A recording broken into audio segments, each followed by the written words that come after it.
slicer. This is the one that we use to slice prime ribs with.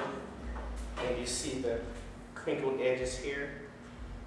Those help the knife glide down as you're pulling back, pushing forward. It allows us to keep a really, really thin slice. And actually the same with this. This belonged to my dad.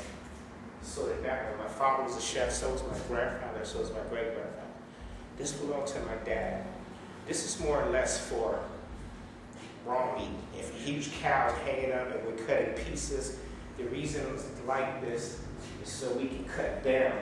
We can cut down and cut the meat away from the carcass.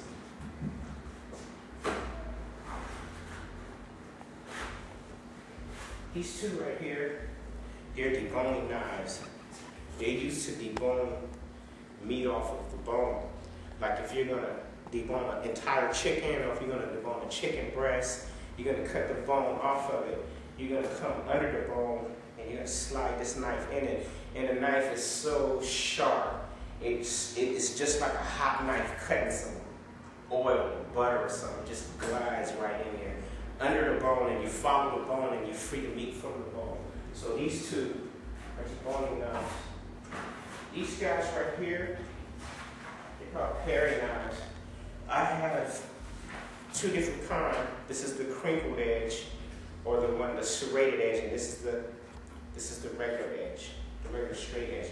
I use these knives when I usually cut small things, or if I want to cut something and make it look really pretty. So if I want to come in and I take a melon, and say like if I want to carve happy birthday in it, or if I want to carve your face in it, the first thing I do is I draw your face on the melon. And then all of the black parts I cut out one side, then the other. And then you got a melon with your face on it.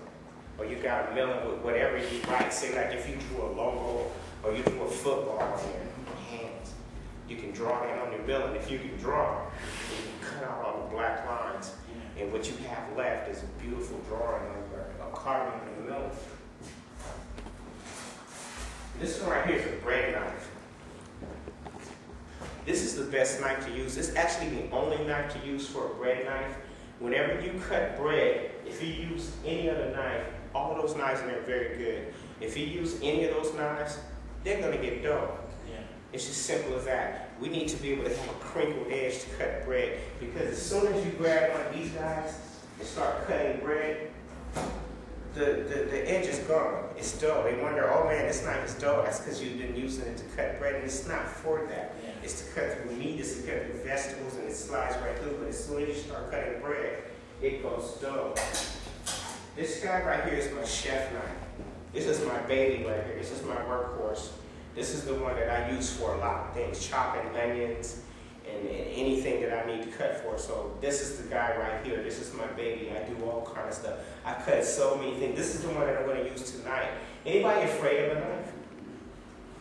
You afraid of a knife? I don't use them, so yeah. Hmm? I don't use them, so yeah. Okay, well I'd like you to learn how to use one tonight. Could you do that? Yeah. Okay. This is the steel. This is what we use to hone a knife with. Now, when I say hone, I don't mean sharpen, because I use a stone to sharpen my steel, and then I use a stone to sharpen my knife, and then I use a steel to hone it. Whenever let's say like this is a knife blade right here. I use a stone to sharpen it. I want it really, really sharp. Then, when I hone it,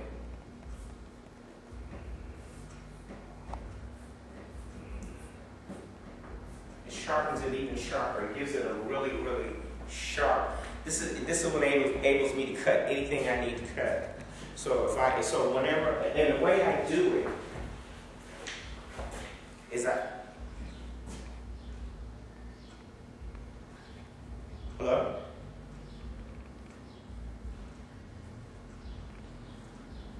Sacramento High School.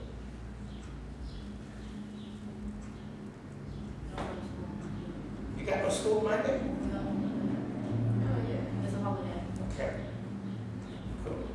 Okay.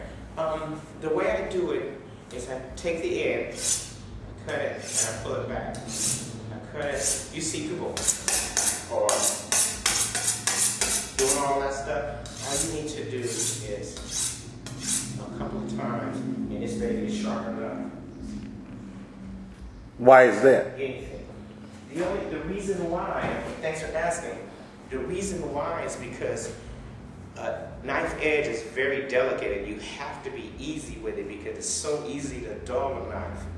This is called high carbon steel, and high carbon steel on these babies are easy to shape.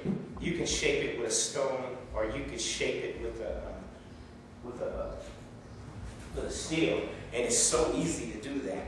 So all you need to do is just run it through a couple times, and it's done. So, answer your question, sir? All right.